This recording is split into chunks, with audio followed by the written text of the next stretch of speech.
اعوذ باللہ من الشیطان الرجیم بسم اللہ الرحمن الرحیم۔ عزیزان من، آج اکتوبر 1980 کی 24 تاریخ ہے، اور جیسا کہ آپ نے کارڈ میں دیکھ لیا ہوگا، آج کا درس خصوصی ہے اور اس کا عنوان ہے حج کا مقصد۔ آپ نے یہ الفاظ تو ہر محراب و منبر بلکہ ہر اسٹیج اور پلیٹ فارم سے سنے ہوں گے کہ اسلام نو انسانی کی تمام مشکلات کا حل اپنے اندر رکھتا ہے۔ بار بار یہ الفاظ دہرائے گئے، لیکن آپ نے کہیں سے یہ نہیں سنا ہوگا کہ نو انسانی کی مشکلات ہیں کیا اور ان مشکلات کا حل اسلام کس طرح سے پیش کرتا ہے۔ چند الفاظ ہیں جنہیں ہم دہرائے چلے جاتے ہیں، اور ہم تو اس کے عادی ہو گئے ہوئے ہیں، الفاظ کو دہراتے چلے جاتے ہیں، کبھی ان کے مفہوم پر ہماری نگاہ ہی نہیں جاتی۔ تو مشکلات کیا ہیں نو انسانی کی؟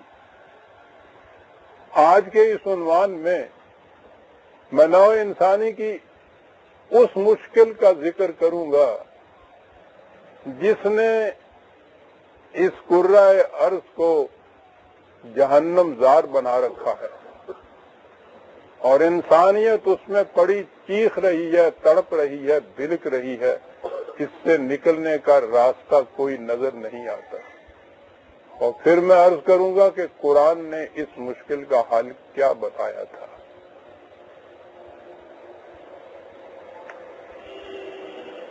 اللہ تعالیٰ نے اس زمین کو بنایا وضع عادل انام، تو کہا کہ یہ انسانوں کے رہنے کے لیے مستقر ہے، ان کا انسانوں کے لیے ہے۔ اس پہ کوئی لکیریں نہیں کھینچی ہوئی تھی، کوئی خطے نہیں تھے، کوئی رقبے نہیں تھے، زمین تھی اور انسانوں کے رہنے کے لیے۔ اسی طرح جب انسانوں کو پیدا کیا ہے، اسے چھوڑیے کہ وہ پہلے انسانوں کی آبادی پہلے کہاں تھی، کیسی تھی، انسانوں کو پیدا کیا تو وہ بھی بہرحال وہ انسانوں کی حیثیت سے تھے، ان میں بھی کوئی تفریق نہیں تھی، کوئی تقسیم نہیں تھی، کوئی تمیز نہیں تھی، انسان ہی تھے۔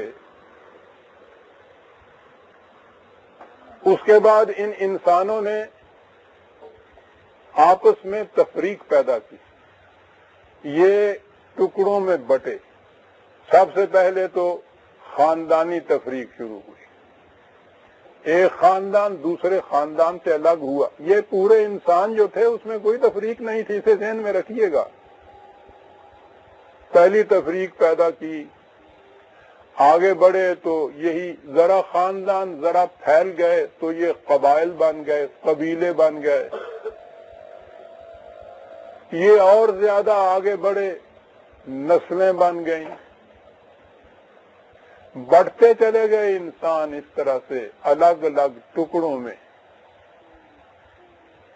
حتیٰ کہ آج جسے ہم تہذیب انسانی کا سب سے بلند ترین دور کہتے ہیں، بڑے فخر سے اس دور کے اندر ساری دنیا کے انسان قوموں کے اندر بٹ گئے۔ اب کوئی انسان کی حیثیت سے پہچانا ہی نہیں جاتا، یعنی انسان اب دنیا میں رہے نہیں ہیں، قومیں ہیں اور قوموں سے متعلق افراد ہیں۔ وہ جو انسان پیدا کیے تھے اللہ تعالیٰ نے، وہ معلوم ہی نہیں کہاں چلے گئے، انسان نہیں رہے، قومیں رہ گئیں۔ ان قوموں کی کیفیت پھر کیا ہوئی، یا یہ اس قومیت کے نظریے کا نتیجہ کیا ہوا؟ میں نے عرض کیا ہے پورا کرۂ ارض جہنم بنا۔ کرۂ ارض کے اوپر پھر لکیریں کھینچی گئیں جو پہلے نہیں تھیں، ٹکڑے، خطے، رقبے، ملک۔ تو اب یا تو ملک کی نسبت سے انسان پہچانا جاتا ہے اور یا قومیت کی نسبت سے انسان نہیں رہا دنیا میں، نہ وہ دنیا رہی ہے جو خدا نے پیدا کی تھی، ٹکڑوں میں بٹ گئی۔ نتیجہ اس کا کیا نکلا؟ یہ مجھ سے نہ پوچھئے، خود یورپ کے ارباب عقل و بصیرت دانش مند جو اس قومیت کے اوپر نازاں بھی ہیں، فخر سے اپنی قوم دنیا میں بتاتے ہیں، اپنی قوم کی بہبودی اور ترقی اور اس کے قوت اور اس کے بعد اس کے استبداد اور استحصال کے لیے ہر ممکن کوشش کرتے ہیں۔ وہی دانش مند اس قومیت کے ہاتھوں کس قدر نالاں ہیں، چند الفاظ میں پہلے تو یہ بات سنیے۔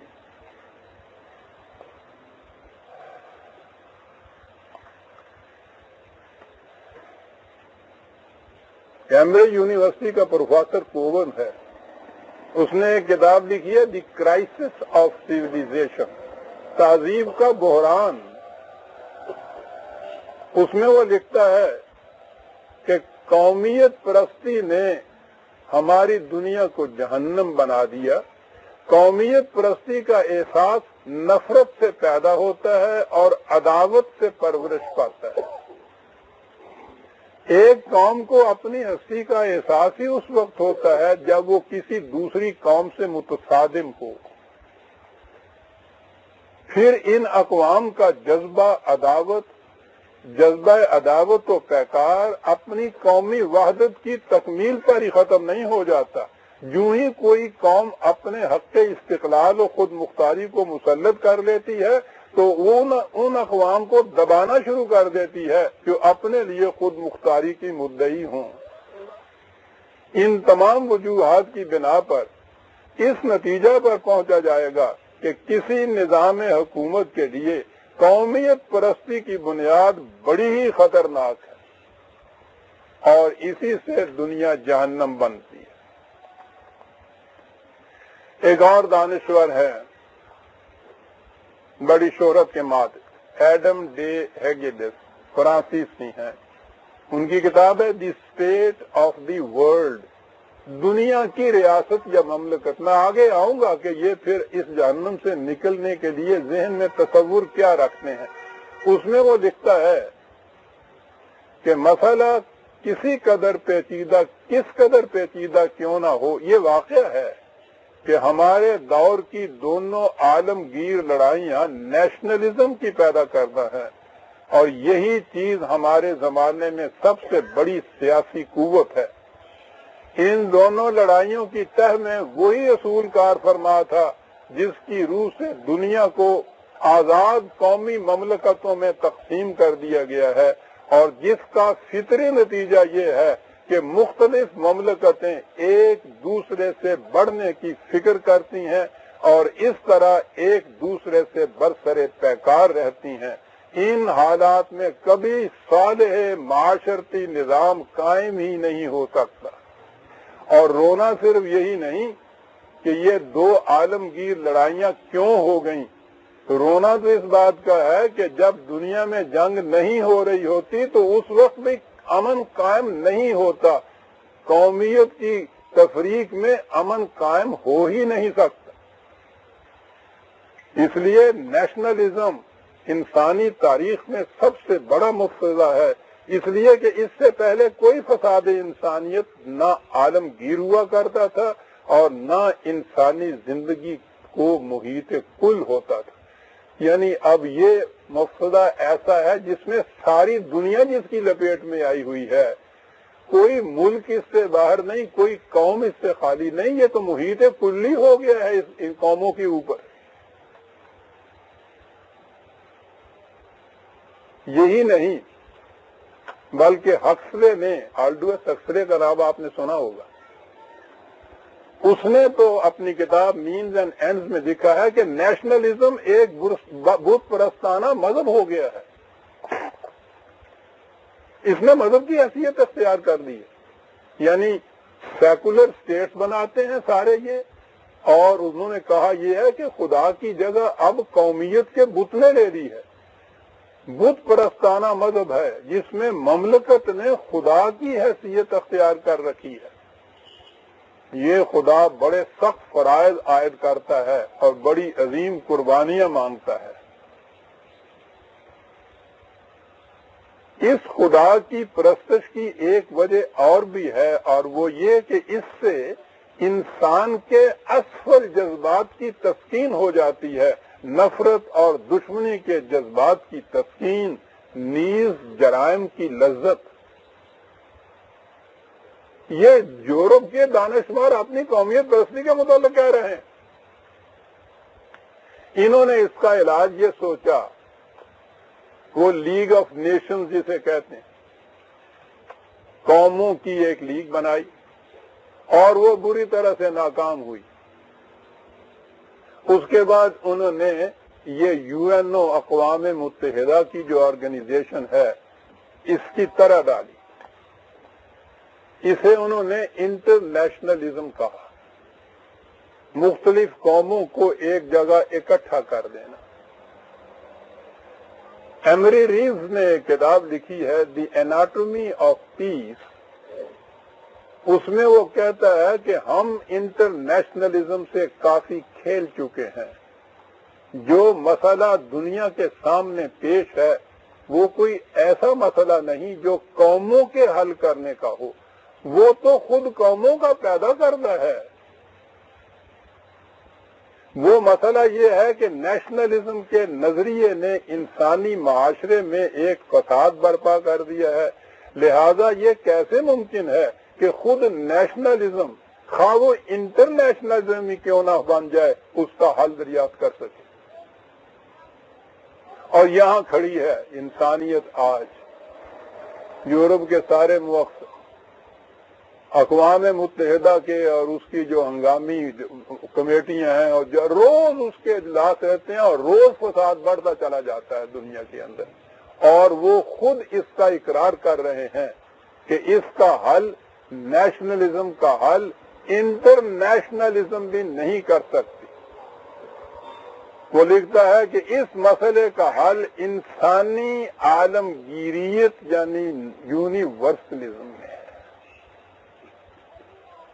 انٹرنیشنلزم بھی نہیں، وہ بھی وہ فیل ہے. اس کے حل کے لیے ان ارباب دانش و بینش کے ذہن میں ایک تصور آ رہا ہے. یہ اپنے بنائے ہوئے جو ان کے زندہ ہیں ان سے تنگ آ کر اس قید خانے سے نکلنے کے لیے ذہنوں میں ان کے ایک تصور آ رہا ہے. وہ تصور کیا ہے؟ وہ بھی انہی کی زبان سے سنی. ایک بہت بڑا بشپ لیکن گرجے کا، کلیسا کا دھتکارا ہوا، انہوں نے اسے مرتد قرار دے دیا تھا. پلر ڈی چیڈرن، اس نے لکھا ہے، اس نے کتاب ایک لکھی ہے بلڈنگ دی ارتھ، کہ آؤ نئے سرے سے زمین کی تشکیل کریں، کچھ اس جہنم سے، اس عذاب سے بچیں. وہ لکھتا ہے کہ اب اقوام کا زمانہ گزر چکا ہے. اگر ہم نے ہلاکت سے بچنا ہے تو کرنے کا کام صرف ایک ہے، اور وہ یہ کہ ہم اپنے قدیم تعصبات کو ختم کریں اور مختلف ملکوں اور خطوں کی حدود سے آگے بڑھ کر خود کرۂ ارض کی تعمیر نو کا انتظام کریں. انسان کو اس کی موجودہ پستی سے اچھال کر بلندیوں کی طرف لے جانے کا ایک ہی راستہ ہے، اور وہ ہے وحدت انسانیت کا راستہ. اب شعور انسانی کے لیے ضروری ہے کہ وہ خاندان، وطن اور نسل کی تنگ ناؤ سے آگے بڑھ کر پوری نو انسان کو اپنے آغوش میں لے لے. یہ اس مشکل کا حل ان کے ذہن میں آتا ہے کہ ایسا کچھ ہو جائے. ایک اور کیلیفورنیا یونیورسٹی کے پروفیسر ہے ہیوٹ ملر، انہوں نے کتاب لکھی ہے دی کمیونٹی آف مین، انسانوں کا معاشرہ. اب دیکھیے وہ جو تھا نا ملکوں کی اور قوموں کی نسبت سے انسانوں کا پہچانا جانا، اس سے تنگ آنے کے بعد اب یہ مین کے متعلق گفتگو کر رہے ہیں، انسان کے متعلق، کمیونٹی آف مین۔ وہ لکھتا ہے کہ تہذیب کا فریضہ ہے کہ وہ پھر سے اس انسانی برادری کا احیاء کرے جو انسانی زندگی کی ابتدا میں موجود تھی، لیکن جو بعد میں عارضی طور پر خاندانوں، قبیلوں اور نسلوں میں بٹ گئی۔ تہذیب کہا ہی اسے جا سکتا ہے جو انسانوں کو باہم دیگر جوڑے۔ انسانی ارتقاء کا اگلا قدم ایک ایسے معاشرے کی تشکیل ہونا چاہیے جو تمام نوع انسان پر مشتمل ہو۔ آپ دیکھ رہے ہیں کہ ان کے ذہن میں تصور کیا آ رہا ہے۔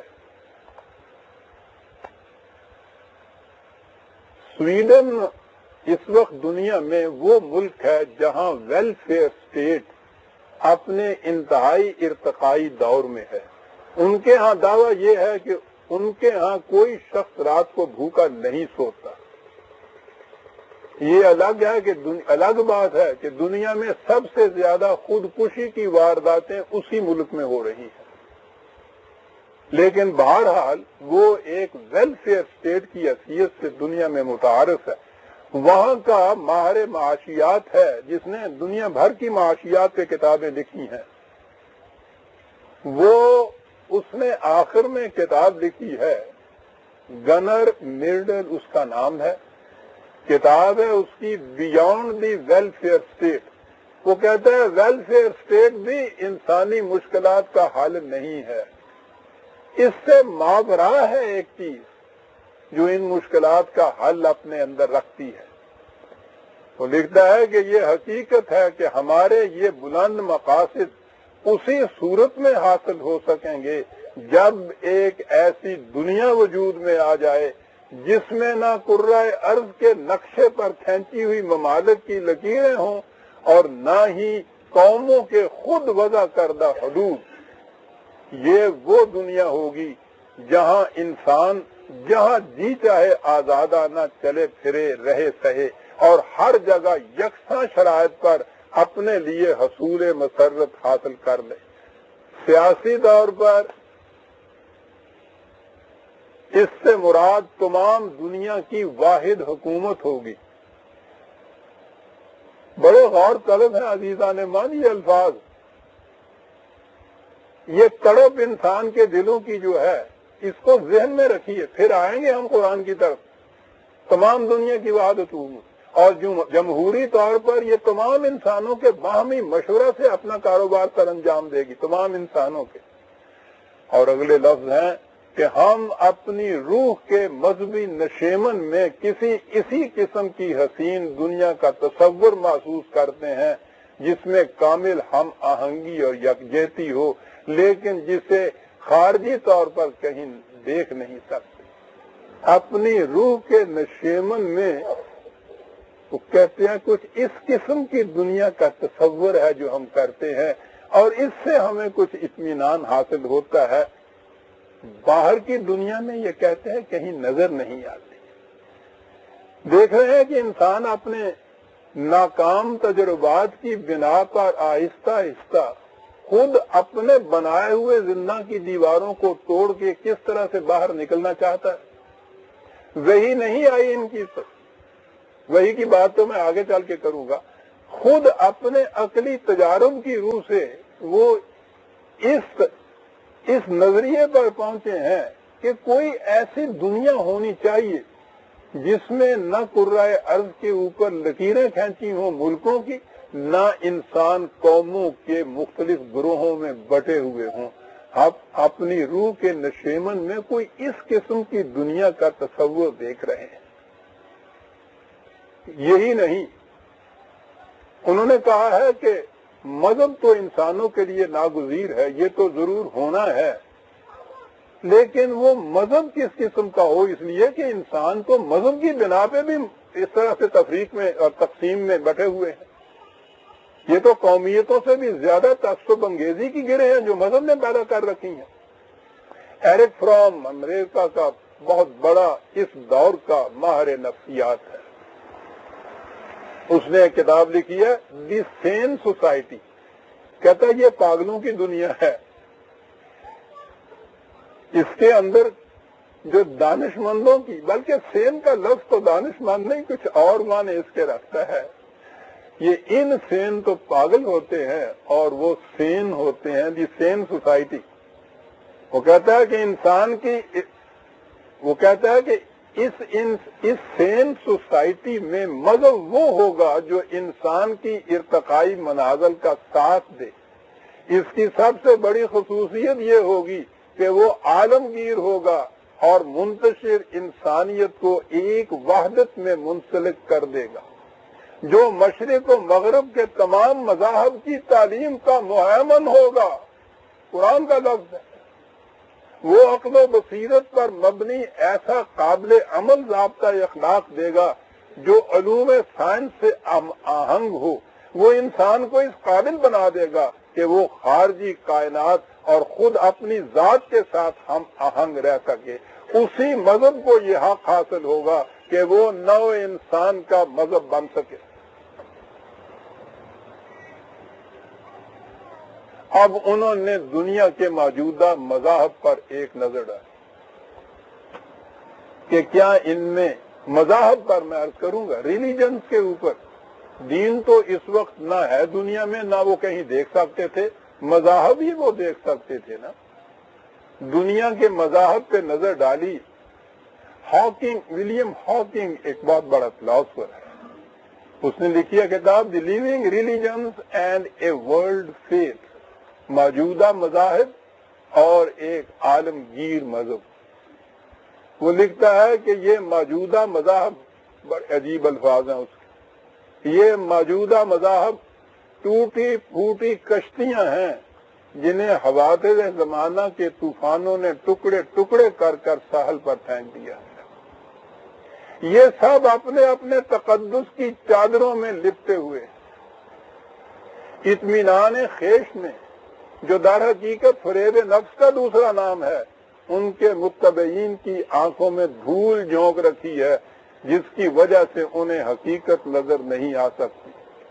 ان کے عقائد و نظریات کے زنگ نے ان کے افکار و عمل کے قبضوں کو اس قدر جام کر دیا ہے کہ ان میں اب حرکت کی صلاحیت ہی نہیں رہی۔ یہ لوگ قدامت پرستوں کے کوڑوں کے تصور سے اس قدر ڈرے اور سہمے رہتے ہیں کہ ان میں بہت کم ایسے ہیں جو سمجھ اور سوچ سے کام لینے کی جرت کر سکیں۔ ان مذاہب میں کوئی بھی ایسا نہیں ہے جو انسانیت کو اس کی منزل مقصود تک پہنچا سکے۔ آپ نے غور فرمایا کہ آج انسانیت، نو انسانی کی مشکل، سب سے بڑی مشکل کیا ہے؟ اور خود یہ اقوام یورپ کے ارباب بصیرت و عقل و فکر کس قسم کا جہنم محسوس کر رہے ہیں، اور اس کے بعد اپنے ذہن میں وہ کیا تصور کر رہے ہیں کہ اس مشکل سے نکلنے کا حل کیا ہے۔ ذہن میں جو اس کے لفظ ہیں، اپنی روح کے نشیمن میں اس کا تصور محسوس کرتے ہیں، خارج کی دنیا میں ان کو نظر نہیں آتا، نہ ہی وہ یہ بتا سکتے ہیں کہ یہ کس طرح سے عمل میں آ سکے۔ اس مقام کے اوپر عزیزان ایمان انسانیت کھڑی ہے۔ یہ سب سے بڑی مشکل آج دنیا کی یہ ہے، اور مجھے اب اس طرف آ جانا ہے کہ قرآن کریم اس بات میں کیا کہتا ہے۔ میں مذاہب کی تو بات ہی نہیں کروں گا، اسلام بھی ایک مذہب بن چکا ہوا ہے، یہ دین نہیں رہا۔ قرآن میں اس لیے کہتا ہوں کہ دین قرآن کے اندر ہے۔ ہمیں قرآن کی طرف، قرآن کا یہ دعویٰ ہے کہ میں انسانیت کی مشکلات پیش کرتا ہوں، اس لیے ہمیں تو قرآن ہی سے پوچھنا ہے۔ دیکھیے بات کہاں سے ہوئی، وہ کہتا یہ ہے کہ وَمَا كَانَ النَّاسُ إِلَّا أُمَّةً وَاحِدَةً فَاخْتَلَفُوا، کڑی سے کڑی ملاتے چلے جائیے عزیزان ایمان اس کی۔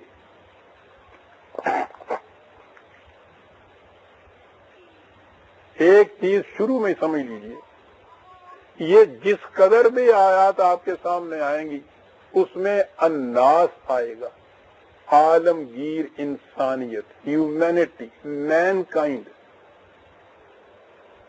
حتیٰ کہ اس میں مسلم اور مومن کا لفظ بھی نہیں آئے گا، خطاب ہی انسانیت سے، اس لیے کہ یہ مسئلہ ہی انسانیت کا ہے اور انسانیت کی سطح کے اوپر وہ اس کا حل پیش کرتا ہے۔ پہلے وہ تاریخ بیان کرتا ہے، کہتا کہ نو انسانی شروع میں ایک امت تھی، امتاً واحدہ، فاختلفوا، انہوں نے آپس میں اختلافات کیے۔ بات یہاں سے شروع کرتا ہے، یہی ایک نقطہ ذہن میں آیا، اب نہایت اہم ہے۔ قرآن کریم نے الناس کا جہاں ذکر کیا ہے، اور جب وہ الناس کو کچھ بنانا چاہتا ہے تو لفظ امت استعمال کرتا ہے، قوم نہیں استعمال کرتا، اور اس کے اندر ایک بڑی گہری رمز ہے، بڑی گہری۔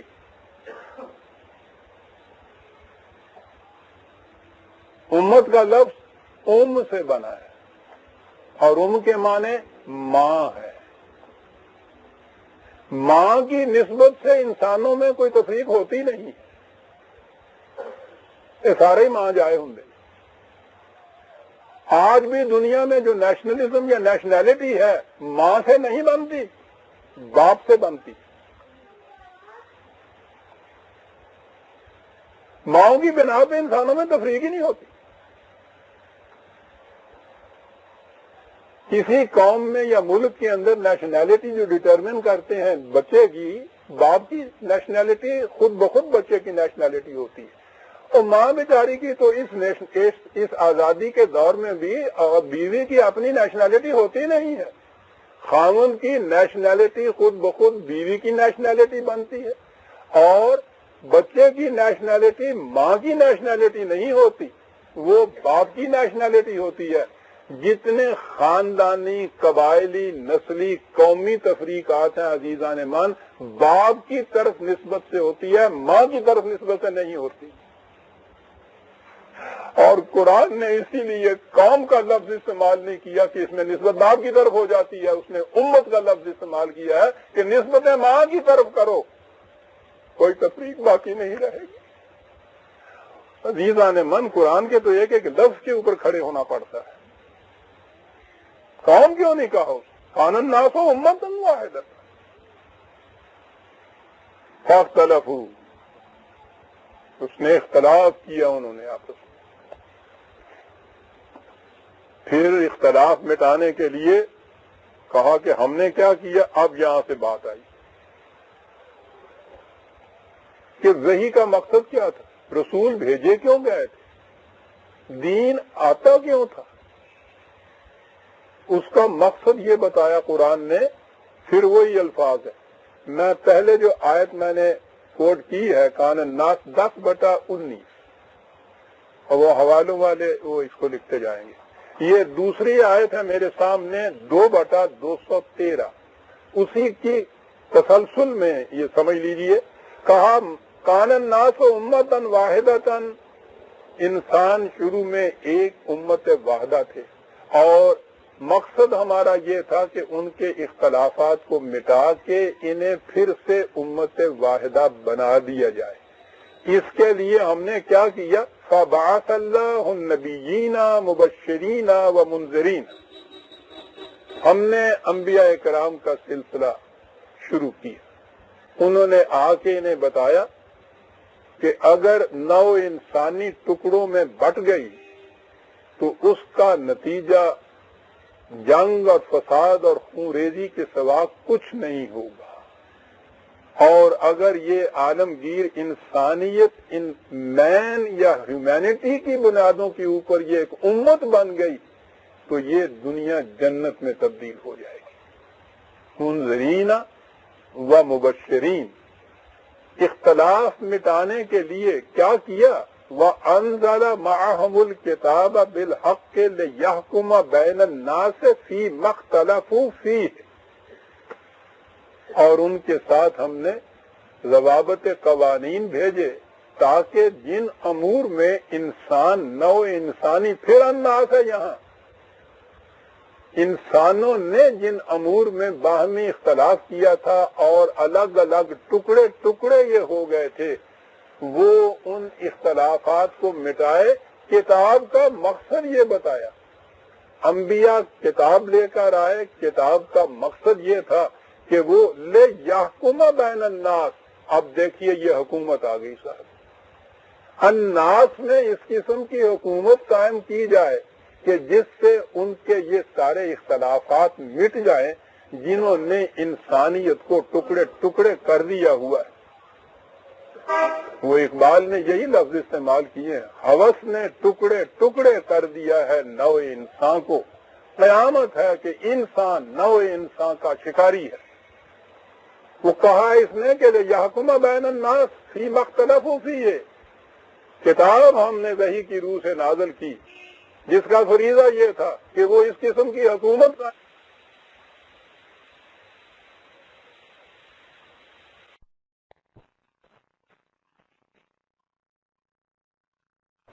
یہ پہلا گھر جو خدا کا جسے کہا جاتا ہے وہ للناس بنایا گیا ہے، نو انسانی کے لیے بنایا گیا ہے، اور وہ سر چشمہ ہے رہنمائی اور ہدایت کا للعالمین، تمام اقوام عالم کے لیے، کسی ایک قوم کے لیے نہیں ہے۔ وہ جو وہاں انہوں نے بنیاد رکھ کے ایک جسے کوٹھا سا کہتے ہیں ایک گھر تعمیر کیا، آپ کو معلوم ہے کہ یہ ساری کائنات خدا کی، اسی کی ملکیت ہے، کسی اور کی ہے ہی نہیں، لیکن وہ جو وہاں یہ اس بنیاد رکھ کے ایک کمرہ کوٹھا گھر بنایا گیا اسے خدا نے بیتی کہا، میرا گھر۔ وہ لامکان اسے کہتا ہے میرا گھر، بیت اللہ شریف تو ہم کہتے ہیں، بیتی میرا گھر۔ یہ خصوصیت میرا گھر اس ساری کائنات کے اندر یہ کیا ہو؟ یاد رکھیے جہاں جہاں قرآن کریم میں للہ کا لفظ آیا ہے، خدا کے لیے یا خدا کا، اس سے مقصد یہ ہے کہ اس چیز کے اوپر کسی شخص، خاندان، گروہ، قوم، ملک کی ملکیت تصور نہیں ہوگی، وہ ان سے بلند انسانیت کے لیے ہوگا۔ جہاں بھی للہ آئے گا اس کے معنی ہوں گے عالم انسانیت کے لیے۔ اس نے اگر اپنے آپ کو رب العالمین کہا ہے تو وہ انسانیت کا رب۔ قرآن کو اگر اس نے انسانیت کے متعلق کہا ہے کہ انسانوں کی طرف ہم نے قرآن بھیجا، انسانیت ہے۔ جہاں اس نے فی سبیل اللہ کہا ہے اس کے معنی یہ ہے کسی قوم یا خاندان یا فرد کے فائدے کے لیے نہیں، انسان کے نو انسانی کے فائدے کے لیے۔ بیتی یا بیت اللہ کے معنی اب یہیں سے اس نے پہلے ہی بات کاٹ دی کہ کسی قوم کا نہیں، کسی گروہ کا نہیں، کسی نسل کا نہیں، کسی بادشاہت کا نہیں، یہ خدا کا گھر ہے اور خدا کی مخلوق کے لیے رہے گا۔ جس طرح اس نے کہا تھا کہ ان الارض للہ، زمین خدا کی ہے، کسی کی ذاتی ملکیت اس پہ تسلیم نہیں کی جا سکتی۔ خدا کی ملکیت کے معنی ہے نو انسانی کی منفعت کے لیے۔ تو اول بیت وضع للناس مبارکۃ مبارکۃ ھدی للناس، خصوصیت کبریٰ کیا ہے؟ عزیزان مان، آج دنیا کا کسی ملک یا قوم میں ستایا ہوا انسان، ساری دنیا میں کوئی مقام ایسا نہیں ہے جہاں اس کو امن مل سکے۔ پہلے تو کہیں سر چھپانے کو جگہ ہی نہیں ہوتی، جس جگہ وہ جائے گا اس قوم یا اس ملک کی ثوابدید پہ ہے کہ وہ اس پہ رحم کھا کے اپنے ہاں رہنے دیں یا پروٹیکشن دیں تو ہے، وغیرہ اگر نہ دیں ساری دنیا میں وہ چکر لگاتا پھر۔ عزیزان مان، اس خدا کی وسیع و عریض ارض پر، زمین پر جو اس نے کہا تھا ہم نے انسانوں کے لیے بنائی، انسان کی حیثیت سے کسی فرد کو اس کرۂ ارض پر کہیں مامن اور سیکیورٹی نہیں مل سکتی، قوم کی حیثیت سے متعارف ہوگا۔ اس نے کہا ہے کہ ہم نے یہ اس لیے بنایا ہے کہ اس کی روح سے جو نظام قائم ہوگا وَمَنْ دَخَلَهُ كَانَ آمِنًا، الناس کے لیے ہے کہ نو انسانی میں سے جو یہاں آ جائے گا اس نظام کے اندر اس کو امن نصیب ہو جائے گا، وہ محفوظ ہو جائے گا، کوئی خطرہ اس کے لیے باقی نہیں رہے گا، لا خوف علیہم ولا ہم یحزنون۔ الناس کے لیے سینکچوری ایسی ہے جو نو انسان کے لیے امن کی جگہ ہے۔ یہ ریفرنس اس کی تھی 3/95-96۔ اس کے بعد یہ کہا وَإِذْ جَعَلْنَا الْبَيْتَ مَثَابَةً لِلنَّاسِ وَأَمْنًا 2/125۔ مثابت کے معنی ہوتا ہے ارد گرد کے پانی جہاں نشیب کی طرف آ جاتا ہے نا، ہر جگہ سے بہتا ہوا وہاں چلا ہے۔ کیا بات ہے ایک لفظ کی کہ انسانیت اپنے اپنے مقاموں سے پانی کی طرح بہتی ہوئی اس مرکز کے اندر آ کے جمع ہو جائے۔ ہم نے اس لیے اسے بنایا ہے، جمع ہو جائے تو پھر کیا ملے گا انسانیت کو؟ للناس وامنا، ان کو امن نصیب ہو جائے۔ اور یہی تو چاہتا ہے انسان کے کوئی گوشہ تو اس زمین کے اوپر ایسا ملے جہاں اس کو امن نصیب ہو جائے۔ کہا ہے ہم نے یہ اس لیے بنایا تھا مثابۃ للناس، آؤ بہتے پانی کی طرح اس مرکز میں آؤ، جمع ہو جاؤ، کیا ملے گا؟ امن ملے گا۔ لیکن امن تو پھر بھی ایک نیگیٹو ایسپیکٹ ہے نا، منفی خصوصیت ہے نا کہ کوئی خطرہ نہ رہے، کچھ ملا تو نہیں نا اس کو، یہ خطرات سے محفوظ ہی ہوا ہے نا۔ کہا پہلی شرط تو یہ ہے کہ خطرات سے محفوظ ہو، اور اس کے بعد مثبت طور پر پازیٹو کیا چیز ہو، جعل اللہ الکعبۃ البیت الحرام قیاما للناس 5/17۔ دنیا میں ہر قوم اس کی کوشش کرتی ہے کہ ہم اپنے پاؤں پہ کھڑے ہو جائیں، ہر قوم یہ کوشش کر رہی ہے، اور اپنے اپنے پاؤں پہ کھڑا ہونے کے ساتھ پھر دوسری قوموں کے ساتھ جو کچھ کرتی ہے وہ ہمارے سامنے ہے۔ اس نے کہا ہے کہ یہ ہم نے اس لیے بنایا ہے، یہ مرکز اس نظام کبریٰ کا قیاما للناس، تاکہ نو انسانی اپنے پاؤں پہ کھڑی ہو جائے۔ سن رہے ہیں عزیزان مان؟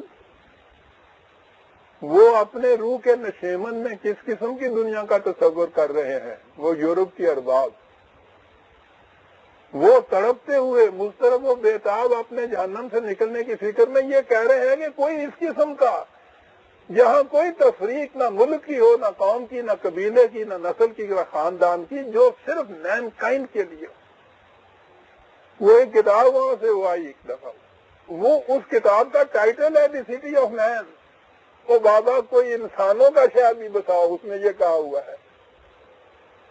وہ کہتا ہے مثابۃ للناس، امنا قیاما للناس، نو انسانی اپنے پاؤں پہ، نو انسانی اپنے پاؤں پر کھڑی ہونے کے قابل ہو جائے۔ عزیزان من، سوچ دیکھ رہے ہیں آپ کہ یہ کعبہ، یہ نظام جس کا مرکز کعبہ، اس کوٹھے کا نام نہیں ہے عزیزان من، وہ تو ایک سمبل ہے، وہ تو شعار ہے، وہ تو علامت ہے آپ کے ہاں ایک نظام کی، وہ مرکز ہے نظام اسلام، نظام قرآنیہ کا۔ اس نظام کے متعلق یہ کہا، یہ تو نہیں ہے نا کہ اس کوٹھے میں جو آ جائے گا اس کو امن ہوگا، اس کے اندر تو میرا خیال ہے 10-20 سے زیادہ آدمی آ ہی نہیں سکیں گے، یہ مطلب نہیں ہے۔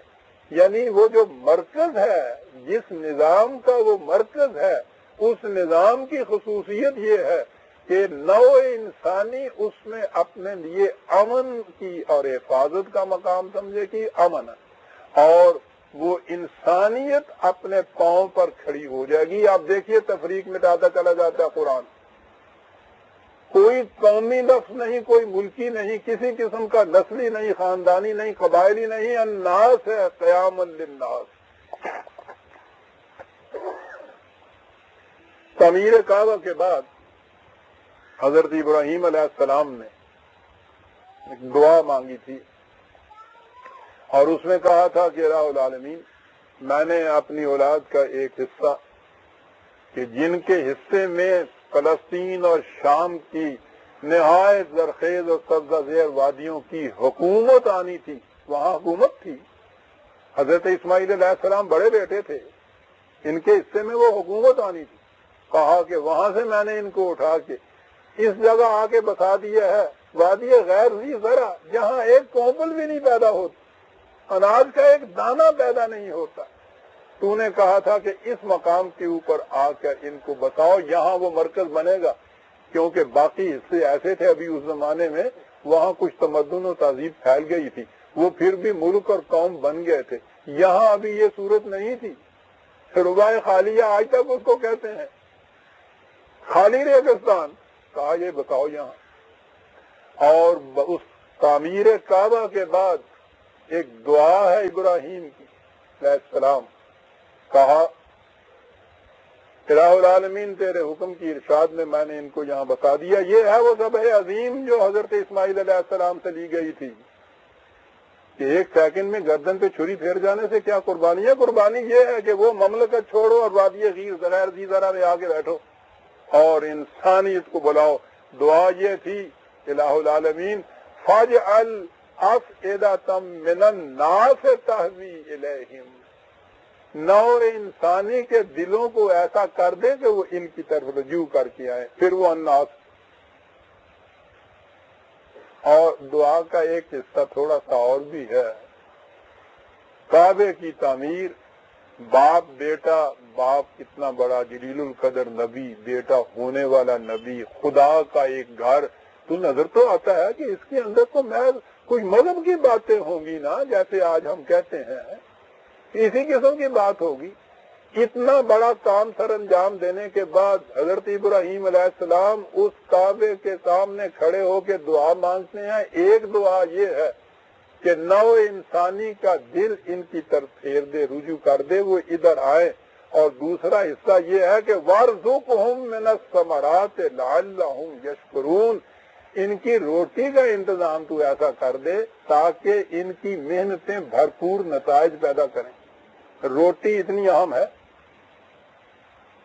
تعمیر کعبہ کے بعد پہلی دعائے ابراہیمی. ٹھیک ہے.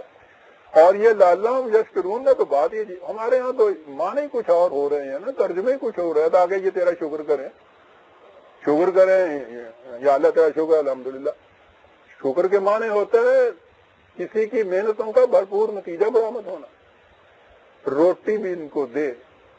مقصد اور مشن تو ان کا یہ ہے، یہ جو ہم نے بنایا ہے اس کو مرکز بنانا ہے انہوں نے، لیکن یہ پہلی شرط اس میں تو یہ ہے نا کہ روٹی کی طرف سے تو بے فکر ہو جائے. تو پہلی دعا ابراہیمی یہ ہے. بہرحال اس کا ریفرنس ہے 5/97 97. اور نہیں جی، وہ تھا قیام للناس کا، معاف رکھیے گا، قیام للناس کا حوالہ تھا 5/97.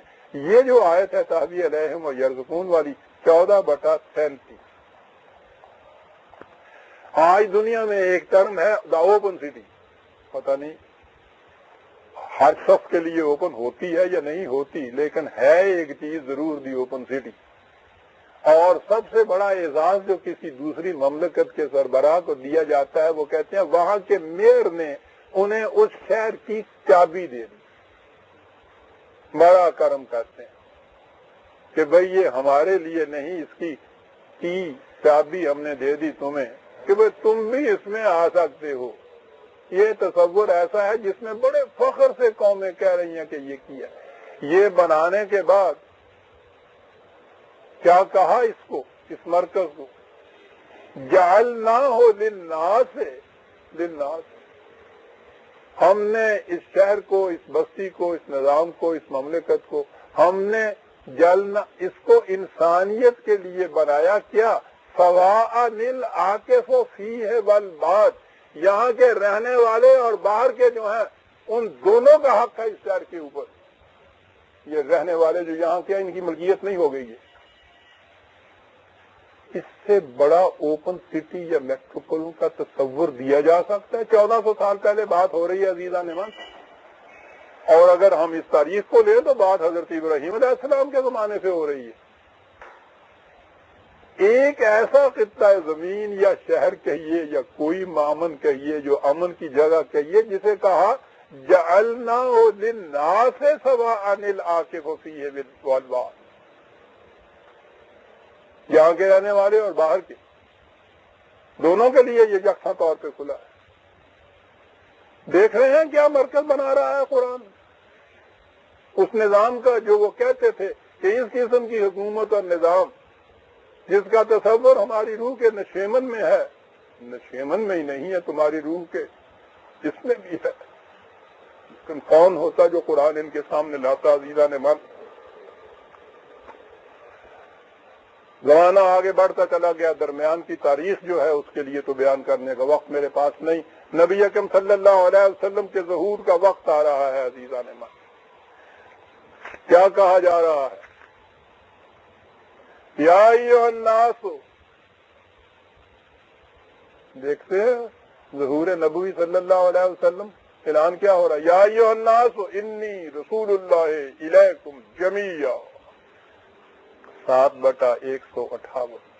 اے نو انسانی سن لو، میں تم سب کی طرف خدا کا پیغام لے کر آیا ہوں۔ الناس کی طرف رسول آ رہے ہیں، یہ تو ہے رسول، اور اس کے بعد ہے یا ایھا الناس قد جاءتکم موعظۃ من ربکم وشفاء لما فی الصدور، 10/57۔ اے نو انسانی سن لو، تمہاری طرف تمہارے خدا نے ایک ایسا ضابطہ بھیج دیا ہے جو انسانوں کے نفسیاتی امراض کا، تمام امراض کا حل نہیں، شفا اپنے اندر رکھتا ہے۔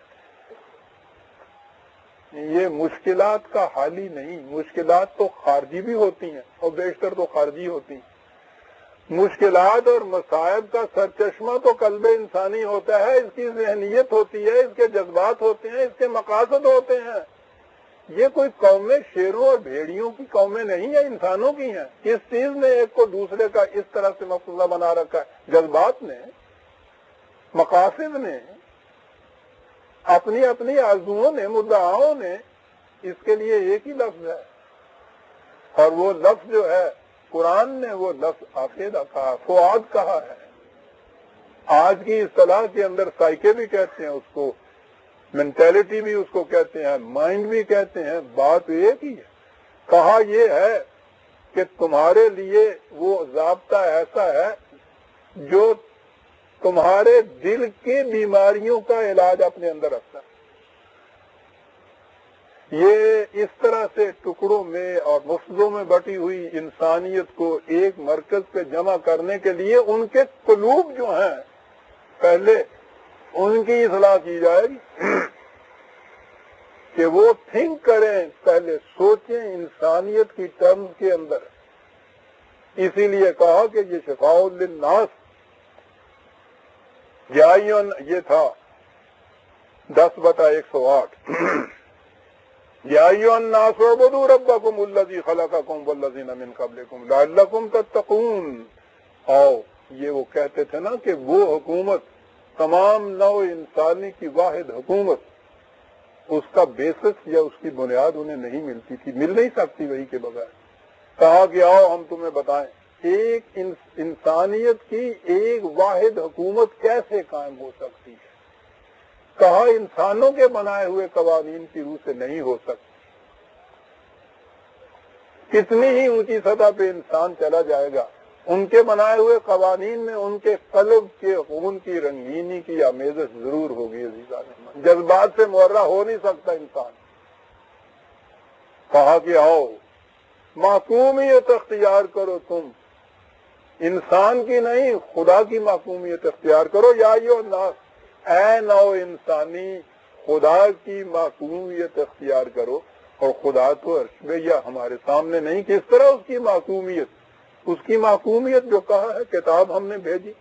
پہلی آیت میں یہ تھا نا کہ ہم نے پھر کتاب بھیجی تاکہ تمہاری اختلافات رفع ہو جائیں. تو خدا کی کتاب کی محکومیت یا حکمرانی، اس سے نو انسانی ایک امت بن سکتی تھی. یہ ہے جو قرآن کریم نے دعویٰ کی. اب اگلی بات جہاں یہ سارے مقصودے ہوتے ہیں وہ ساری اکنامکس کا مسئلہ ہے. ہر قوم دوسری قوم سے امت بر امت دیگر چرد دانا ایم ای کارت آ حاصل برد. قومیت کے معنی یہ ہیں ذرا طاقتور قوم دوسری قوم کی تمام رزق کے وسائل کو چھین کے طلب کر کے استحصال کر کے اپنے پاس لے جاتی ہے. کھیتی یہ بوتا ہے اور اس کا حاصل وہ کاٹتا ہے. یہ ہے بنیاد اس سارے فساد کی. عرض قرآن نے کہا یا ایھا الناس کلوا مما فی الارض حلالا طیبا. نو انسان، یہ زمین اپنے تمام خزائن اور دفائن کے ساتھ جتنی ممکنات اور جتنی اس کے اندر وسائل رزق کے ہیں سب کے ساتھ الناس کے لیے ہم نے ان کو بنایا ہے. تو یہ جو وحدت انسانیت قائم ہوگی محض نظری چیز نہیں ہے، محض عقیدے کی چیز نہیں ہے. عملاً بتایا یہ کہ ایک واحد حکومت قائم ہوگی وحی کی بنیاد کے اوپر جس میں انسانوں کے بنائے ہوئے قوانین نافذ العمل نہیں ہوں گے. اور دوسری اگلی چیز جو تھی وہی حضرت ابراہیم علیہ السلام کی دعا روٹی کا مسئلہ. کہا یہ اس وقت جو ساری دنیا کے اندر نو انسان کا شکاری ہے، یہ سارا معاملہ جو ہے یہ اقتصادی معاملہ ہے جس کی بنا پہ یہ کچھ کر رہے ہو. الارض الناس کے لیے ہے. کہا کہ اس سے کھاؤ. کہا کہ ہم نے یہ روزی حلال پیدا کی ہے، اسے حرام کر کے کیوں کھاتے ہو؟ ارض کا عزیزان من بٹ جانا مختلف کتوں میں، دائروں میں، حدود کے اندر مختلف قوموں کا، مختلف لوگوں کا اس پہ ملکیت اندازم من دون اللہ قرآن کہتا ہے. یہ ارے خدا کے ورے ہی خدا بنا رہے ہو، زمین پر ملکیت کہہ رہے ہو ان کی. یہ الناس کے لیے ہے. دیکھتے ہیں حل کیا وہ بتا رہا ہے. وہ جو میڈل نے کہا تھا کہ بیانڈ ویلفیئر اسٹیٹ، کہ ویلفیئر اسٹیٹ سے کام نہیں چل سکتا، اس سے ماورا چلنا پڑے گا. یہ ہے ماورا جو اس نے کہا ہے کہ الارض وضعها للانام، پوری نو انسانی کی منفعت کے لیے یہ کھلی رہے گی. یہ ہوگا وہ نظام، ایک خدا کی حکمرانی اور کرۂ ارض تمام انسانوں کے لیے کھلا ہو. اس کے لیے ابتدا کی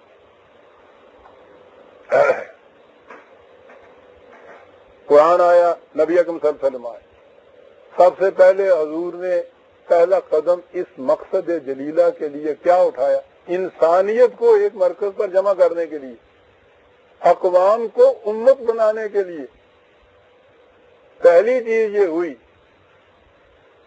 قرآن کریم نے اس امت کے متعلق کہا کنتم خیر امت اخرجت للناس، 3/109. تمہیں ہم نے قوم نہیں. اب ذہن میں بات آ گئی جو میں نے کہی تھی کہ امت میں اور قوم میں کیا فرق ہوتا ہے. ہر جگہ دیکھیں گے آپ امت کہا گیا. ہم نے تمہیں ایک بہترین امت بنایا، اخرجت للناس. یہ عربی زبان جاننے والے جانتے ہیں یہ لام آیا کرتا ہے فائدے کے لیے، جس کے معنی ہوتے ہیں تمام نو انسانی کی منفعت کے لیے ہم نے تمہیں ایک امت بنایا ہے. 3/109. دوسری جگہ ہے اسی امت کے متعلق وَكَذَلِكَ جَعَلْنَاكُمْ أُمَّةً وَسَطًا لِتَكُونُوا شُهَدَاءَ عَلَى النَّاسِ وَيَكُونَ الرَّسُولُ عَلَيْكُمْ شَهِيدًا. 2/147. ہم نے تمہیں ایک، اب یہ لفظ ہے یہاں امت بنایا ہے، امتن وسطن بنایا ہے. کیا ترجمہ ایک لفظ میں اس کو کیا جائے گا؟ دائرے کا جو مرکز یا سینٹر ہوتا ہے وہ اس دائرے کے سرکمفرنس یا محیط جو ہے اس کی خصوصیت یہ ہوتی ہے کہ وہ محیط سے کسی جگہ سے بھی ہو وہ مرکز محیط ایکوی ڈسٹنٹ ہوتا ہے، یکساں فاصلہ ہوتا ہے.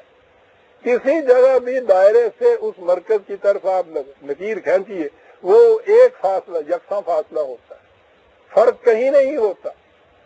وسطہ کے معنی ہیں ایسا مرکزی مقام کہ تمہارا اور افراد انسانیہ کا ہر جگہ ایکوی ڈسٹنٹ ہوگا، یکساں فاصلہ ہوگا. یہ نہیں ہوگا کہ وہ زیادہ قریب ہو جائیں گے وہ زیادہ پیچھے چلے جائیں گے، سوال ہی نہیں ہے.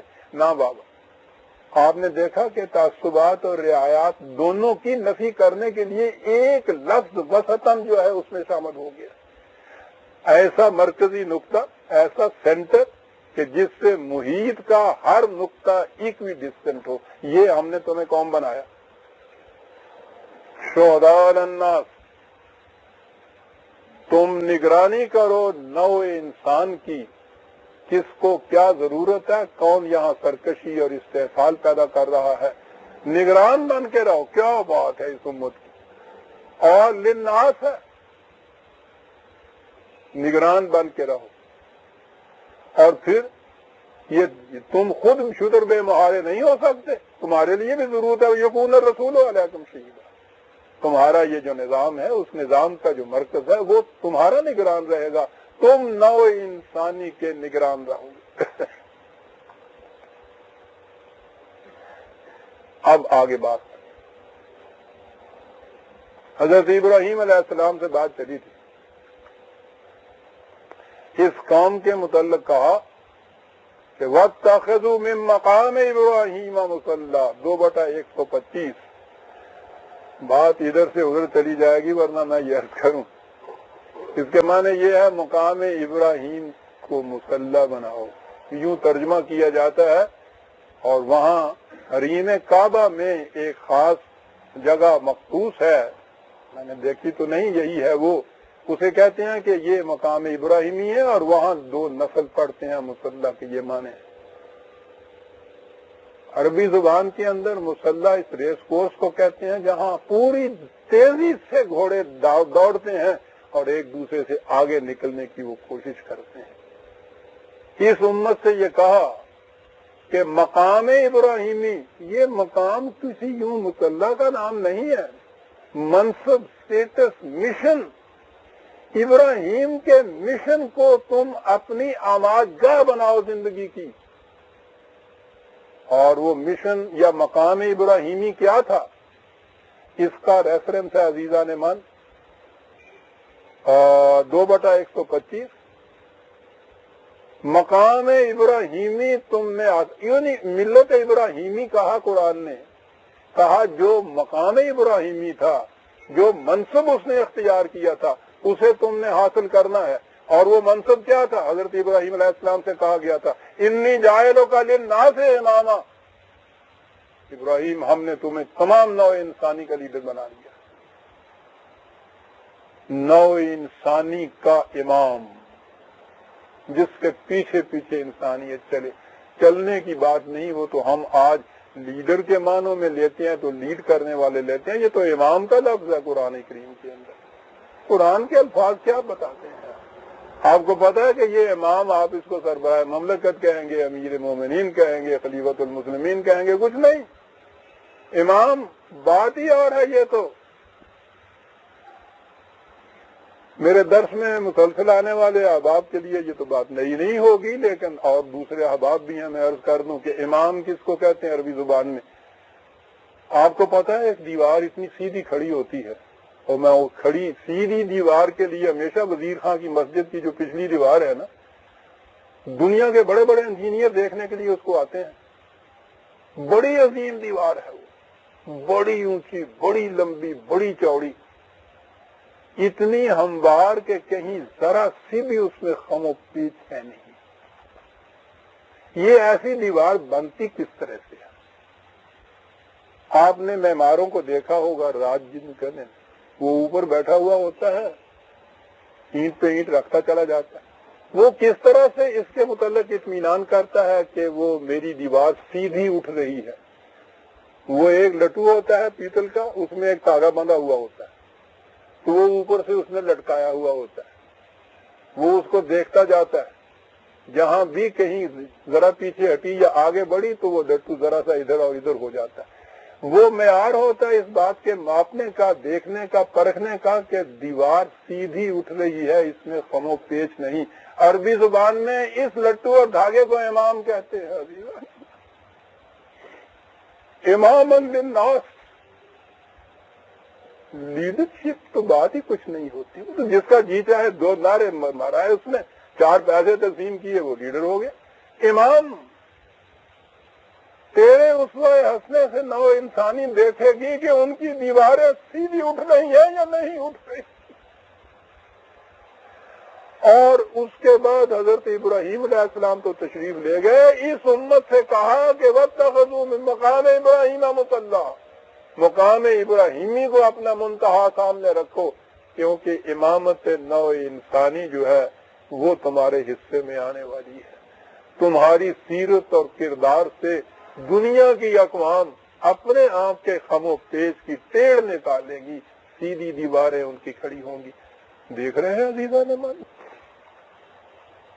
اس کے لیے ایک عملی پروگرام دی. ایک امت, ایک حکومت, ایک ضابطۂ قوانین, ایک اسوہ کے رنگ میں رنگے ہوئے. حکومت اور مملکت کے لیے ضروری ہے کہ باہمی مشاورت کرے. قرآن کا حکم ہے امرہم شورا بینہم. یہ کسی ایک فرد کی حکومت نہیں, گروہ کی نہیں, قوم کی نہیں, یہ تو پوری کی پوری امت کی حکومت ہے.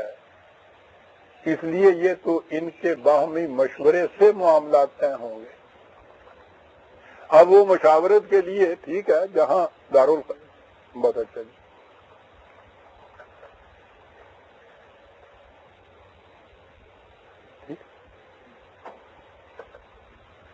چھوٹے پیمانے پہ تھی تو ایک ہی مقام کے اوپر یہ مشاورت ہو جاتی تھی.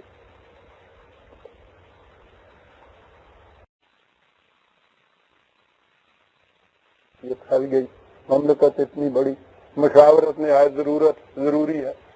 اس مشاورت کے لیے انتظام یہ تھا کہ مملکت کے مختلف گوشوں سے, زاویوں سے, علاقوں سے وہاں کے نمائندے وہ ایک مقام پہ وہ اکٹھے ہوں, اور جو اہم معاملات ہیں پوری مملکت کی, مملکت ایک تھی یہ, اس پوری مملکت کے معاملات جتنے بھی ہیں ان کو باہمی مشاورت سے طے کریں. یہ جو اجتماع تھا پوری مملکت کے نمائندوں کا یہ حج تھا. اس میں وہ بھی تھے جو نمائندوں کی حیثیت سے بھی آتے تھے, اور جنہیں آپ مبصرین کہتے ہیں, آبزرور کی حیثیت سے کہتے ہیں. باقی امت بھی جتنی بھی, قوم بھی, جس کا جی چاہے وہاں جائے. لیکن مقصد بنیادی وہ شہداء علی الناس والی یہ جو امت تھی, انہوں نے وہاں باہمی مشاورت سے نو انسانی کی الجھی ہوئی گتھیوں کو سلجھانے کے لیے جمع ہونا تھا. اور یہ جمع ہونا جو ہے یہ کسی دھاندلی کے لیے نہیں, اپنے استبداد اور استحلال کو مضبوط کرنے کے لیے نہیں. معاملات جو طے کرنے ہیں وہ کس طرح سے, یہ ایک لفظ ہی ہے. حج تو جسے آپ حجت کہتے ہیں, اس کے معنی ریزن کے اعتبار سے کسی چیز کا حل کرنا ہوتا ہے. تو مشاورت میں تو ریزن ہی کام آتا ہے. وہاں جمع ہوں, مبصر بھی آئیں. تو اب یہاں تو آپ یہ کہیں گے, آگے میں چلوں گا تو وقت تھوڑا ہے اور بات نکل جائے گی. یہ جسے عرفات کا میدان کہتے ہیں, وہ اب تو ہمارے ہاں کی آگے بیٹیوں کو بات نہیں سمجھ نہ آئے گی. ہماری مرحومہ اماں تک تو بات ہی حرفہ انہوں کے نہیں ہوتی ہے سنتے ادھر میں وہ ختم بھی دعا دیے سن عرفات. ہمارے یہاں میدان عرفات آپ دیکھتے ہیں کہ وہ 20 لاکھ وہاں جمع ہوئے, وہ وہاں بیٹھے رہے, وہ ایک امام نے خطبہ پڑھا. یہ عرفات تو عرفات تعارف سے ہے, وہ میدان ہے جہاں تعارف ہوتا تھا ایک دوسرے سے. اچھا آپ میدان کی طرف سے آئے, بسم اللہ, پہلی دفعہ دیکھا آپ کو. اسی امت کے عرفات ہیں, امت کے نمائندوں کا تعارف ہو رہا ہے, وہاں مشورے ہوتے ہیں. ان مشوروں کے بعد وہ امام اعلان کرتا ہے کہ آئندہ سال کے لیے پروگرام کیا ہے تمہارا. وہ پروگرام لے کے پھر واپس لوٹتے ہیں, 3 دن وہاں میدان میں بیٹھتے ہیں, اس کے اوپر ڈسکشن ہوتی ہے, باہمی ریپرکشن دیکھنے ہوتے ہیں کہ صاحب یہ جو پروگرام ہے اس کا ہمارے ہاں یہ رد عمل ہوگا, اس کا حل فلاں جگہ سے لیا جائے گا, تم اس معاملے میں ہمارے ہاں کیا کرو گے. 3 دن وہاں بیٹھتے ہیں. ابھی آتا ہوں وہاں جو آپ کے ذہنوں میں ہے, یہ سارا کچھ وہاں کرتے ہیں. اب آپ یہ کہیں گے کہ صاحب یہ تو پھر اسی امت کے لیے ہو گیا, یا اسی لفظ چونکہ امت ہے اسی لیے ہم یہی کہیں گے, یا یہ مسلمانوں کے لیے ہو گیا کہہ رہے ہیں. تو وہ بات تو الناس سے چلی ہوئی تھی. سنیے عزیزان من, قرآن کی روح سے حج کا مقصد ہی نہیں, حج کی نوعیت. 22/27-28 ریفرنس لیجیے, بڑا اہم ہے. وَأَذِّن فِي النَّاسِ بِالْحَجِّ,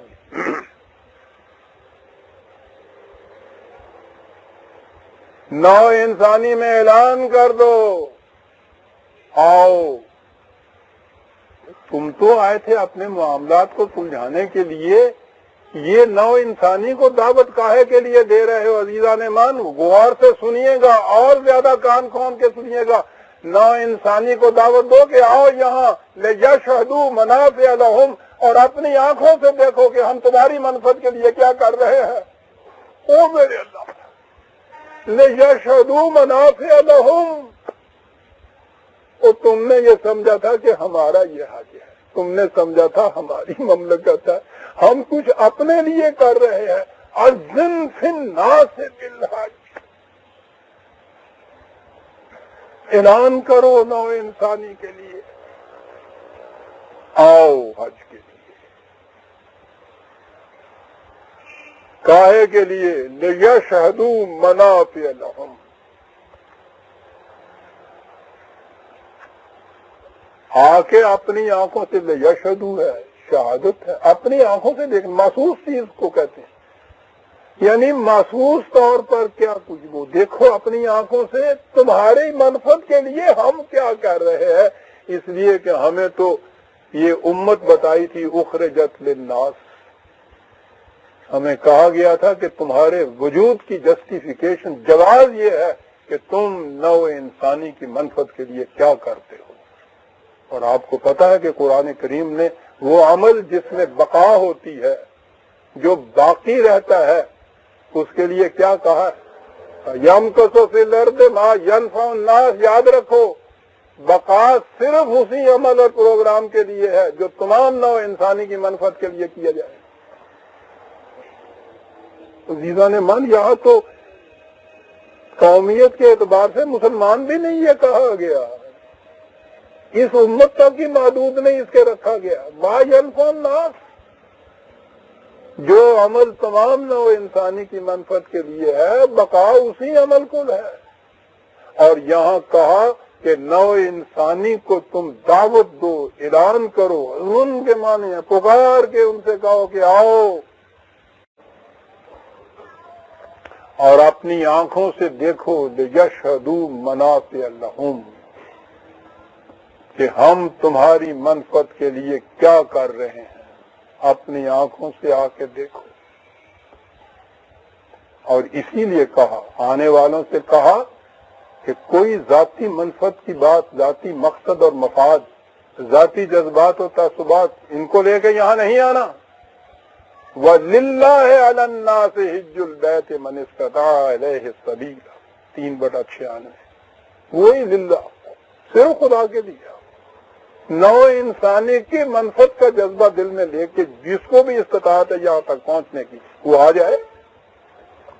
اس ملت میں, اس امت میں جو کنوینر ہے اس کانفرنس کی, انہوں نے نو انسانی کی منفعت کے لیے کیا کیا ہے اس کو اپنی آنکھوں سے دیکھ لیں، اور آنے والوں سے کہا کہ یہ چیز یاد رکھو، اگر تم اپنے خاندانی، قبائلی، نسلی، قومی مفاد کو ذہن میں رکھ کے چلے آئے تو یہ شرک ہوگا۔ قرآن نے کہا ہے کہ مشرکین کو یہاں نہیں آنے دیا جائے گا،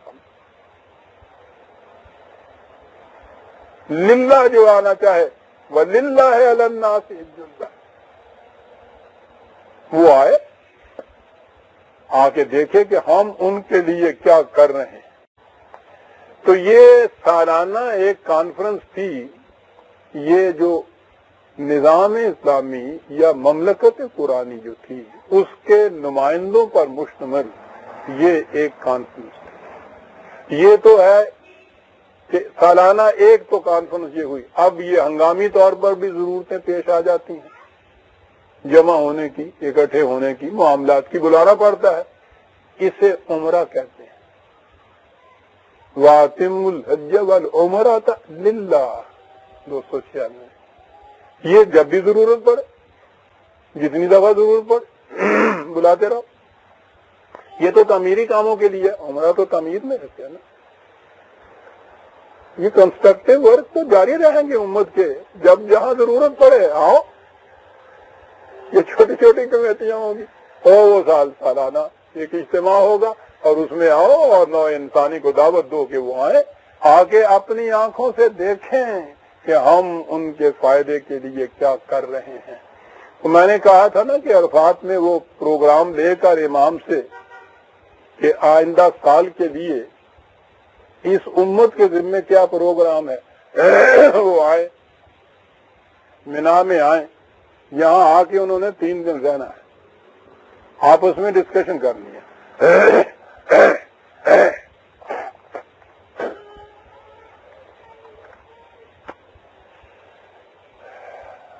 حضرت ابراہیم علیہ السلام کی دعا کو یاد رکھیے، اور یہ بھی یاد رکھیے کہ وادی غیر ذی زرع تھی، وہاں تو اپنے کھانے کو کچھ نہیں ہوتا، اور وہاں جو چلے جائیں یہ 20 لاکھ جن کے ہاں اپنے کھانے کے لیے کچھ نہیں ہوتا، تو یہ کیا کھائیں گے وہاں؟ یہ نظام ہے عزیزان من، یہ خالی عقائد نہیں ہے کہ اللہ دے گا، کہا نہیں، اللہ کے قاعدے کے مطابق چلو گے تو اللہ دیتا ہے۔ کیا کرو؟ کہا کہ تم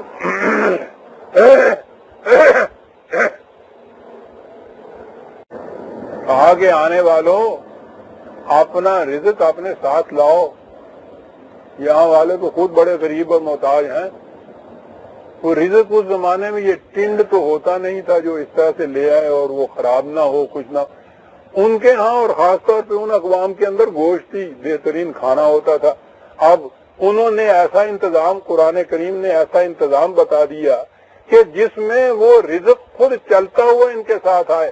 کہا کہ یہ اونٹ جو ہیں کچھ تو وہ ہے نا جو تمہاری سواری کے کام آتے ہیں، کچھ فالتو اونٹ ساتھ رکھ لیا کرو، ان پہ مال تجارت وغیرہ لاد کے لاؤ، یا جو چیزیں بھی یہاں ایگزیبیشن آپ نے کرنی ہے، لوگوں کو دکھانا ہے، ان پہ وہ لاد کے لاؤ۔ یہ سارا کچھ لاد کے لاؤ، اور اس کے بعد یہاں جب آؤ تو سامان تو تم نے اتار دیا نا، اب ان کو یہاں ذبح کرو، خود بھی کھاؤ، یہاں کے محتاجوں کو بھی کھلاؤ۔ جو نہیں آئے تھے ان سے کہا کہ بھائی تم نہیں گئے ہو نا، تو ان کے لیے کچھ تحائف بھیجیا کرو، کوئی بکریاں، کوئی گائے، کوئی کھانے کے لیے سامان، یہ ہدیہ والعائدہ، اور وہ جو تحائف ہے، ہدیہ تو کہتے ہی تحائف کو ہیں، ان کے لیے وہ بھیجو۔ اور ان سے کہا کہ تم آتے وقت اپنے ساتھ 22/33 میں تو ہے، لَكُمْ فِيهَا مَنَافِعُ إِلَىٰ أَجْلٍ مُّسَمًّى ثُمَّ مَحِلُّهَا إِلَى الْبَيْتِ الْعَتِيقِ۔ جب آتے ہو تم تو ان سے تم فائدہ اٹھاؤ، یہ نہ سمجھو کہ یہ خدا کے نام پہ چھوڑے ہوئے کوئی سانڈ ہے کہ جن سے کوئی کام نہیں لیا جا سکتا۔ ہو بابا، یہ ہے کھانے پینے کے لیے جانور ہیں، وہ ایسی ہیں، چلے آ رہے ہو، فالتو ہیں، ان سے راستے میں کام لو ان سے، جب یہاں پہنچو تو یہاں پھر آ کر ذبح کرو، اور ذبح کرنے کے بعد یہ دیکھیے یہ کیا کہا، فَكُلُوا مِنْهَا وَأَطْعِمُوا الْبَائِسَ الْفَقِيرَ 22/28۔ خود بھی کھاؤ اور یہ یہاں کے رہنے والے بیچارے جن کے ہاں کچھ بھی نہیں ہوتا، کھجوروں کی گٹھلیوں پہ گزارا ہے، یہ گوشت کے ترسے ہوئے ہوتے ہیں، ان کو بھی بلایا کرو، کیونکہ یہ تو سوان علاقے والی بات ہے، یہ شہری سب کے لیے یکساں ہے، تو یہ تو بڑی غلط بات ہوگی نا کہ تم باہر سے آئے ہوئے اپنے اونٹ ذبح کر کے خوب مزے سے خود کھاؤ، کلیجیاں بھونو، اور یہ بیچارے اسی طرح سے بھوکے رہیں، ان کو بھی ساتھ شامل کرو۔ جتنے یہاں آئے ہوئے ہیں سارے کے سارے خدا کے مہمان ہیں، یہ ذبح کرو اور یہ کھاؤ۔ یہ ہے 22/28، وہ تھا 22/33، یہ ہے 22/28۔ اسی کو پھر 36 میں بھی یہ دہرایا ہے، وہ فَكُلُوا مِنْهَا وَأَطْعِمُوا الْقَانِعَ وَالْمُعْتَرَّ، خود کھاؤ اور یہاں کے جو غریب اور محتاج ہیں ان کو ساتھ شامل کرو۔ كَذَلِكَ سَخَّرْنَاهَا لَكُمْ لَعَلَّكُمْ تَشْكُرُونَ، وہی تشکرون، ہم نے ان کو، یہ جو مویشی ہیں یہ تمہارے تابع فرمان ہیں، ان کو کام میں لانے کی بات ہے، راستے میں کام لو، یہاں آؤ ذبح کرو، خود کھاؤ، ان سے کھاؤ، لعلکم تشکرون، وہی تاکہ تمہاری محنتیں بھرپور نتائج پیدا کریں۔ کھاؤ گے تو کرو گے نا۔ اب یہاں یہ اتنے دن یہاں رہے، وہاں ڈسکشن کی، دیکھا کہ اس پروجیکٹ کا، اس معاملے کا کیا اثر پڑتا ہے، اور اس کے بعد پھر یہ پروگرام لے کے اپنے اپنے گھروں میں، اپنی اپنی مملکت میں واپس چلے گئے سب۔ اب آپ دیکھیے گا کہ یہ بات کیا بنی۔ کعبہ بیتی خدا کا گھر کسی انسان، کسی قوم کی نسبت نہیں ہے، یہ اس کو مرکز بنایا الناس کے لیے، کسی قوم کے لیے نہیں خاص۔ وہاں حکومت قائم کی صرف خدا کی، کسی انسان کی، کسی قوم کی نہیں ہے، اور اس کا عملی ذریعہ اس کی کتاب کی حکومت، کتاب نو انسانی کی طرف نازل کی۔ اس کو عملی پیکر عطا کرنے کے لیے، کتاب تو بہرحال نظری چیز ہوتی ہے نا، اس کو عملاً نافذ کرنے کے لیے ایک جماعت کی، امت کی ضرورت پڑتی ہے۔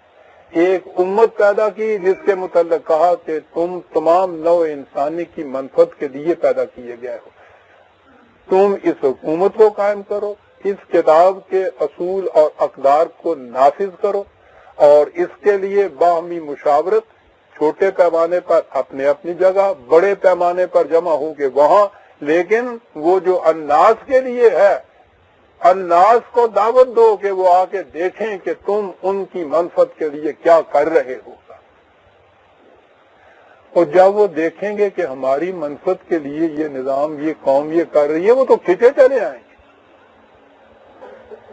اذا جاء نصر اللہ والفتح ورأیت الناس يدخلون فی دین اللہ افواجا، تو تم بتاؤ کہ تمہارے لیے یہ کچھ کر رہا ہے یہ نظام، جو کھچے چلے آئیں گے تمہاری طرف۔ وحدت انسانیت جو ہے پھیلتی چلی جائے گی، یوں یوں یہ سارے لوگ اقوام کے رشتوں کو مختلف تمیز اور تفریق اور تقسیم جو ہے، رنگ اور نسل اور زبان اور قومیت اور ملکوں کی بنا پر، ان سب سے ماورا ہو کر ایک امت کی تشکیل کی گئی۔ عزیزان ایمان، یہ وہ امت تھی کہ اس نظام کا مرکز تو مدینہ منورہ یا کعبہ تھا، مکہ، لیکن اس امت کے اندر ساری دنیا کی اقوام اور ممالک اور رنگوں اور نسلوں کے انسان شامل تھے۔ حبش کا بلال بھی تھا، روم کا سہیب بھی تھا، فارس کا سلمان بھی تھا، یہاں کے عمر و ابو بکر بھی تھے رضی اللہ تعالیٰ عنہ۔ زبان، رنگ، نسل، قوم، وطن، ان سب سے ماورا ایک قومیت کے تشکیل، اور یہی معیار ہے۔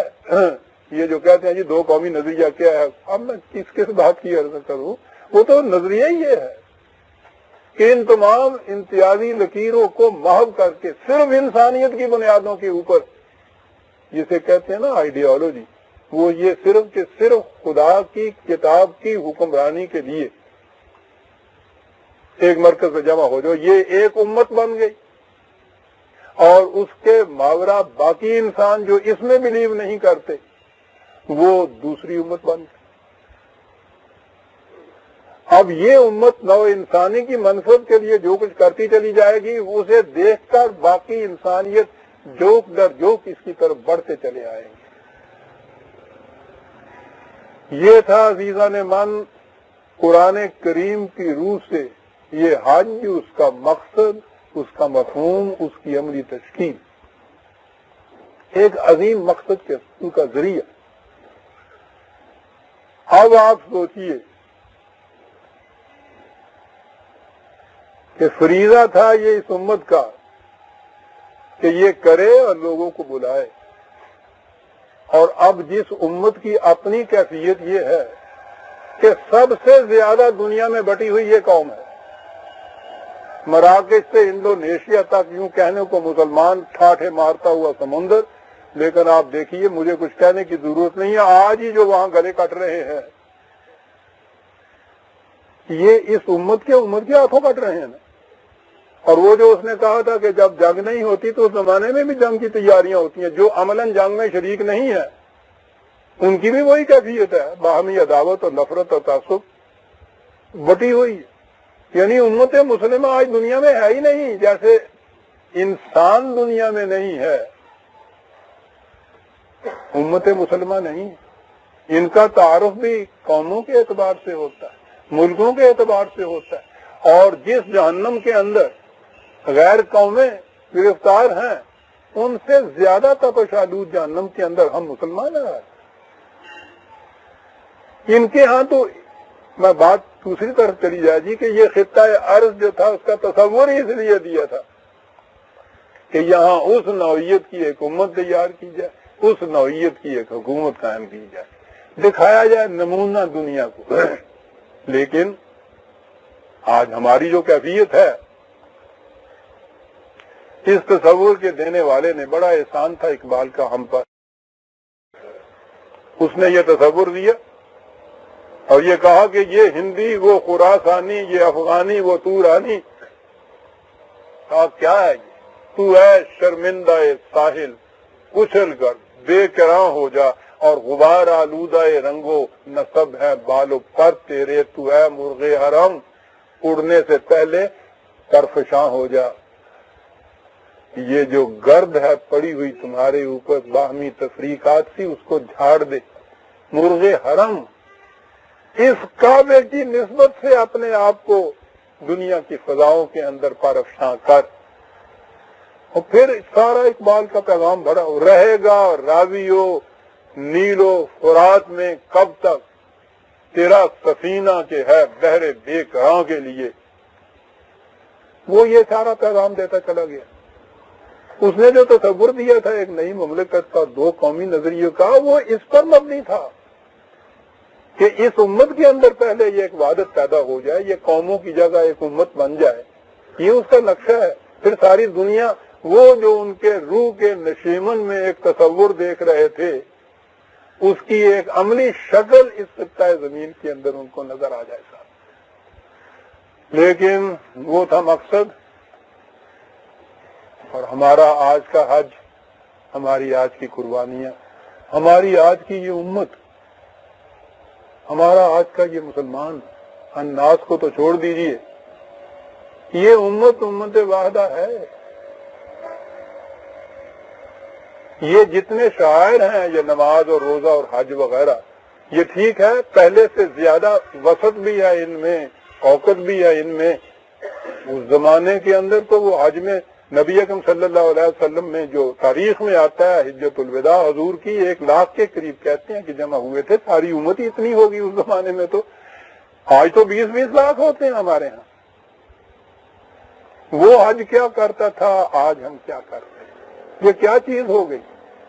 یہ بھی بتا گیا ہے وہ شخص کہ دین میں یہ چیزیں ایک مقصد اعلیٰ کے عملی پروگرام کے ٹکڑے اور حصے ہوتے، شکیں ہوتی ہیں۔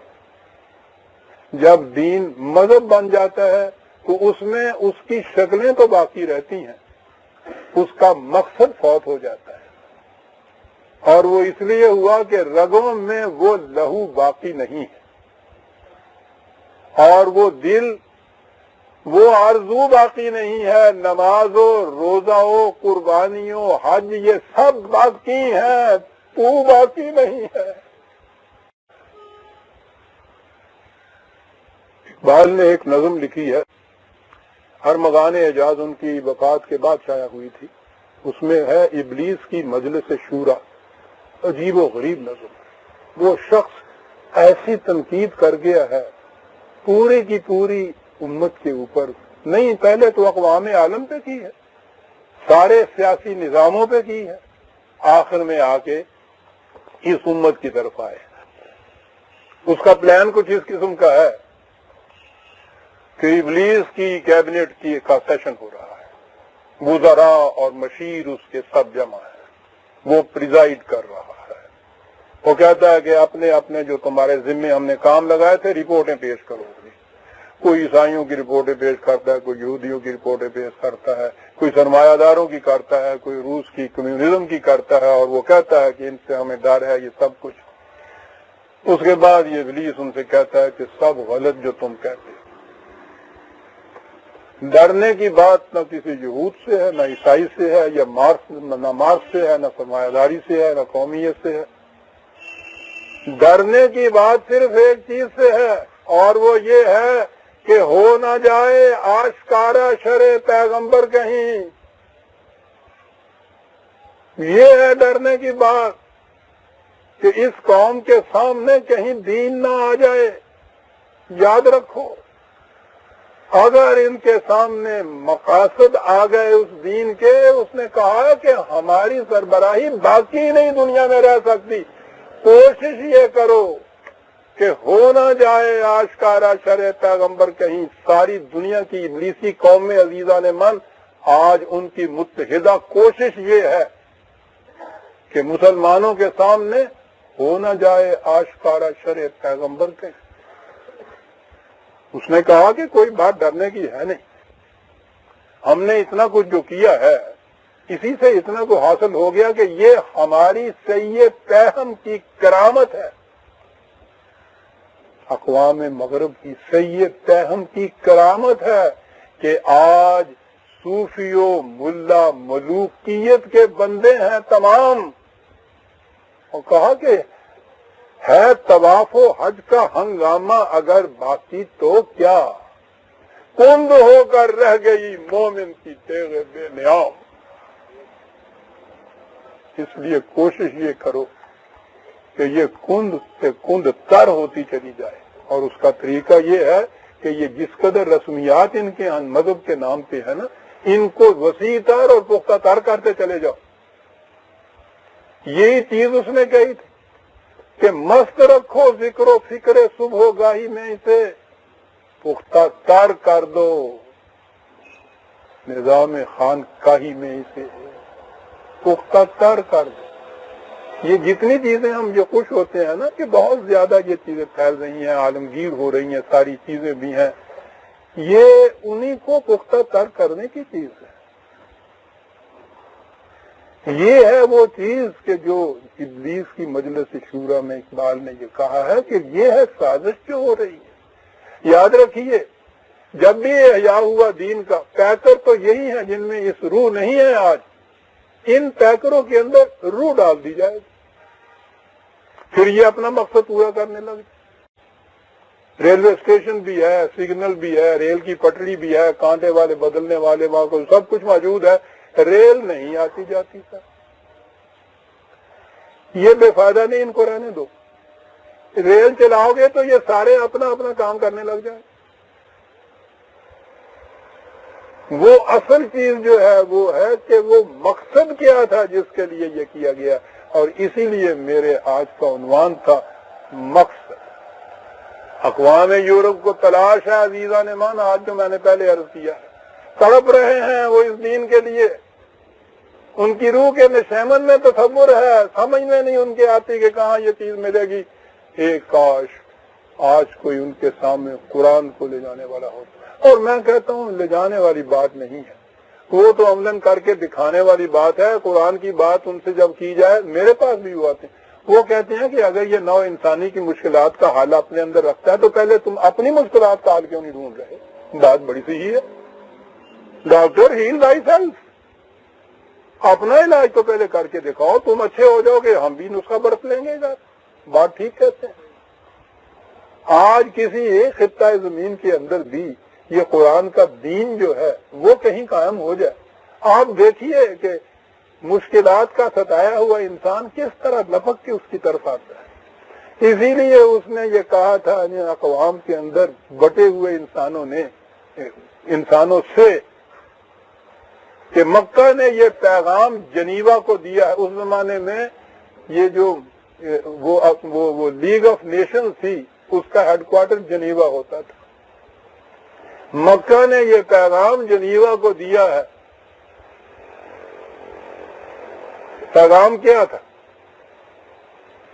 کہ جمعیت اقوام کے جمعیت آدم, یہ ہے پیغام. الناس, اقوام سے آگے چل کے آدم پہ آؤ, مین کائنڈ پہ آؤ, ہیومینٹی پہ آؤ, الناس پہ آؤ. اور قرآن کا تو شروع سے آخر تک عزیزان من پیغام ہی الناس سے ہے. یہ تھا عزیزان من حج کا مقصد آپ کے ہاں. میں نے قرآن کی بصیرت کی روح سے آپ کے سامنے پیش کیا. ربنا تقبل منا انک انت السمیع العلیم.